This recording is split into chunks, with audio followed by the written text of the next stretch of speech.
We want to talk to you about cost of living in California. Yeah. The cost of living, according to some estimates, is almost 40% higher than the rest of the states here in California.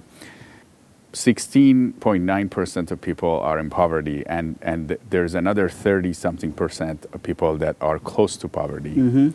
What's happening with cost of living? Well, the number one driver of cost of living, of course, is housing. Housing is becoming more and more expensive. Even in the Inland Empire, where I represent, that used to be the place where you go for more bang for your buck when it comes to housing. But even in those type of regions, those are beginning to become more and more out of reach. So an accumulation of housing being too expensive to build, which means it makes the housing more expensive to be able to purchase. Because a lower stock in terms of housing when it comes to rentals, of course, rentals are going up as well.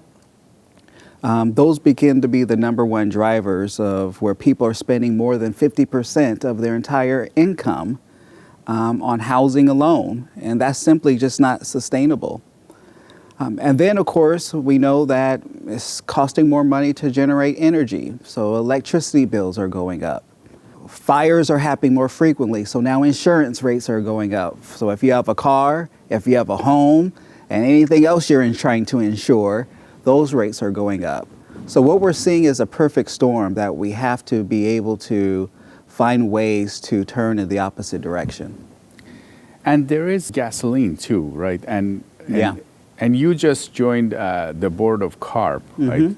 And what's going on there? Some people say that California's policies are causing some of these cost of living increases. There's no doubt that California policies are affecting cost of living, no doubt about it. When it comes to gas, we're trying to balance two things. How do we create the best type of fuel that will not be harmful to air quality? Which means that, of course, in California, we have two types of blends when it comes to gasoline.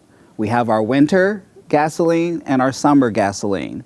And for gas companies to have to create two types, of course, is more costly. And so we just have to try to figure out what that balance is. I think the most important part to recognize is that overall, Californians are for cleaning up the environment. Even when it may cost more, but once it starts getting to a tipping point when it's really hurting the wallet, it can actually create an adverse effect when it comes to support for climate change and other things. And so the legislature right now is trying to have that balancing act right now.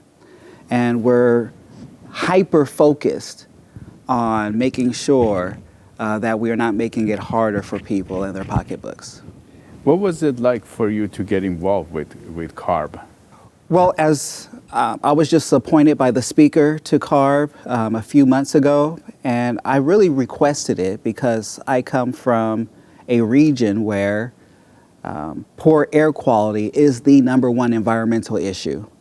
We have a huge logistics profile when it comes to our region, which means we have a whole lot of trucks going in and out of our region because of the goods movement, which means we have some of the worst air quality in the entire nation. And so it was important for me to be on CARB because, number one, I don't come from a very large urban area. And so it's a nice mix of suburban, urban, rural area so that I have more of a balanced approach. There's no doubt it's a huge learning curve when you talk about all the various emissions. What is the appropriate policy? Is it a balanced policy?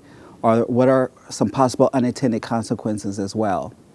So my number one job is to ask a lot of questions, be the devil's advocate, and making sure that I improve the relationship between CARB and the legislature.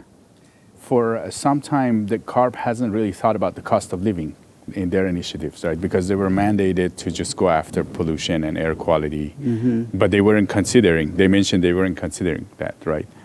The legislature has given it a very, very strong mandate. and a very stringent timeline to be able to lower emissions by a certain time. And because of that, technically CARB is following the law. They're doing what the legislature has asked them to do. It is now time for the legislature to make a decision. Is our timeline realistic now that we have more data and we have more understanding of what some of the unintended consequences are? And I believe there's a growing number of members of the legislature who believe there's no doubt we need to continue to lower emissions. But the question becomes, is there a way to lower the regulatory pressure while still having a slow downward trend?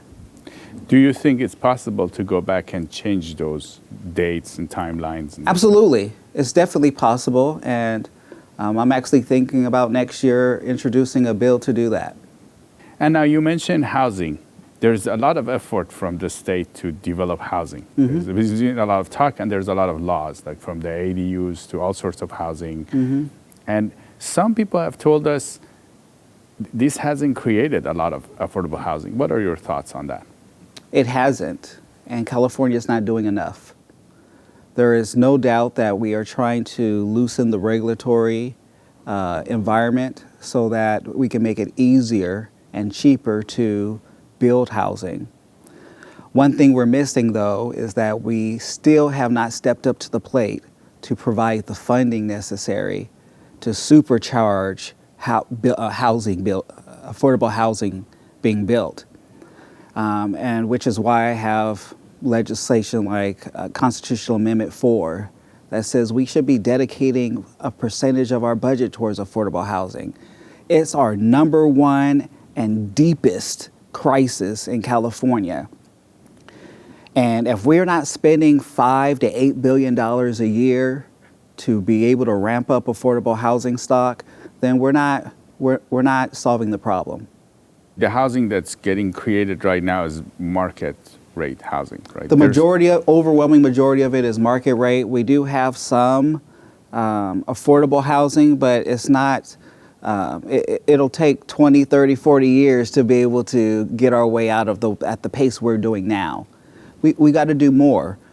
If we need big things to be done, California has to step up and provide the support, the funding, and the regulatory framework to make it happen, to really solve the problem as quick as possible.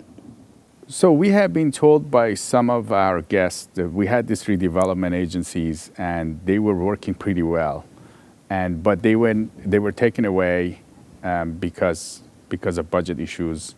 But some others said that people were using these redevelopment agencies that actually to benefit from them. Are your thoughts that this should come back or something similar to that should come back to build housing in California? In hindsight, it turns out that it was a mistake to eliminate redevelopment agencies. There's no doubt. I mean, name any industry, name any department, there's always bad actors. The question shouldn't have been whether these should exist or not. It should be what type of boundaries, what type of measures, quality control measures we should be doing to making sure that we weed out the bad acts that were going on. It turns out that we would have loved to have redevelopment agencies by now because it would have been a way for communities on their own to build their own affordable housing.